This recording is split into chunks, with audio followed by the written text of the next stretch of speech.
تو جو اصل ایمان یہ ہے، متقین کون ہے؟ ان کی پہلی جو صفت بیان کی گئی کہ وہ غیب پر ایمان لانے والے ہیں۔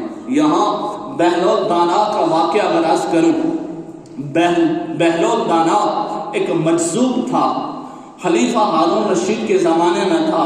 خلیفہ ہارون رشید اپنے محل سے باہر نکلتے ہیں تو کیا دیکھتے ہیں کہ وہ بہلول دانا ریت کے ساتھ کھیل رہا ہے۔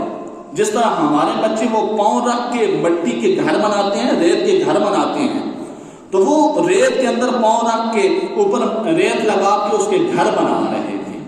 خلیفہ نے مسکرا کے پوچھا، بابا آج کیا بنا رہے ہو، کیا کر رہے ہو؟ تو بہلول دانا کہنے لگے جنت کے محل بنا رہا ہوں۔ پوچھا قیمت کیا ہے؟ کہا 1 درہم یا 1 دینار۔ یہ وہ مسکرایا اور مسکرا کے آگے چل دیا کہ مجذوب ہے، اپنے کھیل میں مصروف ہے، اسے کھیلنے دو۔ کچھ دیر گزرتی ہے تو اس کی بیگم زبیدہ، اس کا بھی گزر وہیں سے ہوتا ہے، پوچھتی ہے کہ بابا آج کیا بنا رہے ہو، کیا کر رہے ہو؟ بہلول دانا کہنے لگا کہ زبیدہ میں جنت میں محلات بنا رہا ہوں۔ کہا بیچنا ہے؟ کہا ہاں بیچنا ہے۔ کہا کتنے کا؟ کہا 1 درہم کا۔ وہ مسکرائی اور 1 درہم اسے دیا۔ بہلول دانا نے وہ درہم پکڑا، اٹھا کے پانی کے اندر پھینک دیا، اور اس ایک جو گھر تھا نا پاؤں رکھ کے ریت کا بنایا ہوا، اس کے گرد نشان لگا دیے کہ یہ محل تیرا ہو گیا۔ رات کو خلیفہ ہارون رشید سوتے ہیں، خواب میں کیا دیکھتے ہیں کہ بڑا خوبصورت منظر ہے، اور پوچھنے پہ بتایا گیا کہ یہ آج جنت میں آپ آئے ہیں۔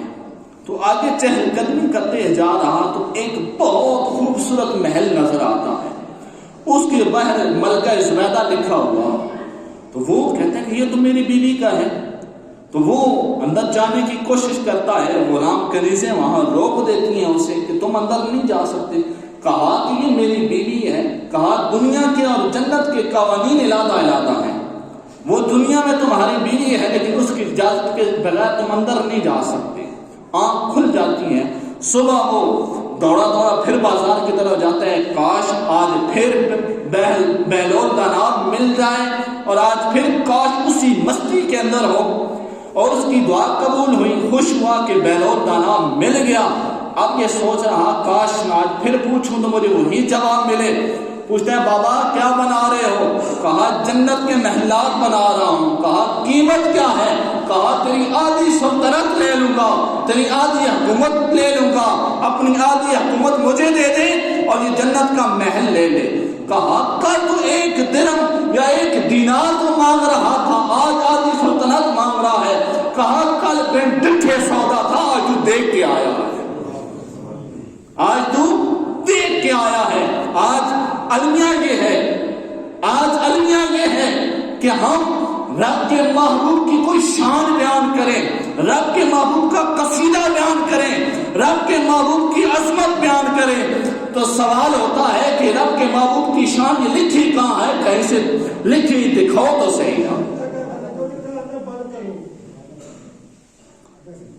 توجہ میری طرف۔ آج المیہ یہ ہے، بات یہی ختم کرنے لگا ہوں۔